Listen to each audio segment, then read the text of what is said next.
我对家人说，今天我停诊，大家留在家中，切不要出去，免遭是非。而且我们的地区不需要挂太阳旗。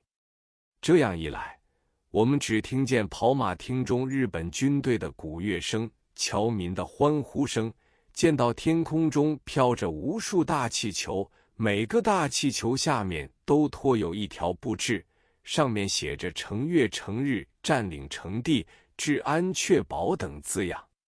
那天我苦守在家中，苦闷极了。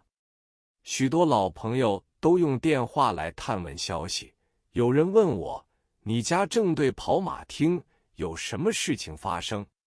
我回说，纠葛一点没有，只是闷气之极，没有人来谈谈。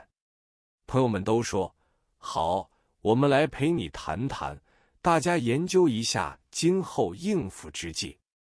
不久，来了6、7个同道，大家讨论，认为日本在中国已经泥足陷得很深，再和英美作对，这是自讨苦吃，是不得善终的。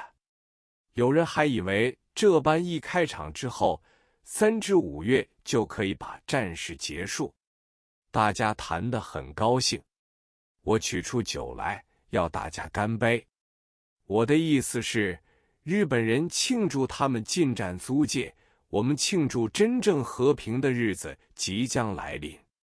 料不到这天晚间，跑马厅中的日本军民人等又继续举行狂欢大会，不但鼓乐喧天，而且放射上海人从未见过的日本焰火，中国人称为放烟花。这种焰火不同中国的烟花，放出时轰然一声，如开花炮一般，放到高空中，幅度很大，上海远近的人都能看得到。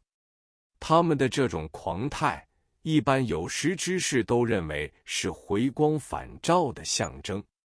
日本人在第2次世界大战中拖了很多年，他们接管租界之后，76号中人便不准进入租界横行不法，暴乱事件反而减少了。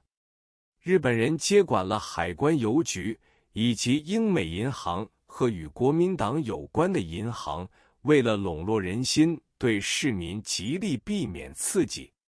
一道命令全市焚书日本人进入租界时，力求不惊扰居民。唯有一件事是我最痛心的，就是他们发出一个命令，要租界居民将所藏的抗日书报以及有关国民党史实的文献一起搬出来当众焚烧，并且限定连烧3天。要是隐藏不拿出来烧掉，以后搜查出就有被处罪的危险。于是区长通知保长，保长通知个甲长，甲长再挨户通知。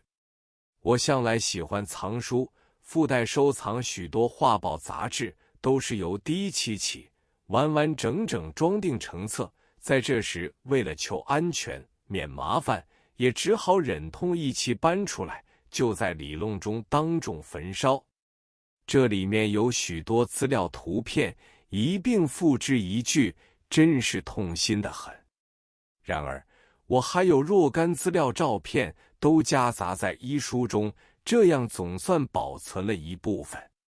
但心中总觉不安，怕一旦有事发生，就会遭到麻烦。文化人士突受威胁，在这个时期，好多事是从病家方面听来的。有一个浦东人姓严，只有小学文化程度，常到我诊所来看病，是不出诊金的，因为他说经济很困难，不过在市党部当一名门房，专管脚踏车而已。自从市党部全班人马倒向汪派之后，这个人就好久没有来看过病。有一天他忽然又来了，而且西装笔挺，气宇轩昂。我心中正在奇怪，他对我说开了，我自从落水之后，已经变为教育团体的委员，新进汪派组织上海市教育界赴日观光团，我也是其中一份子。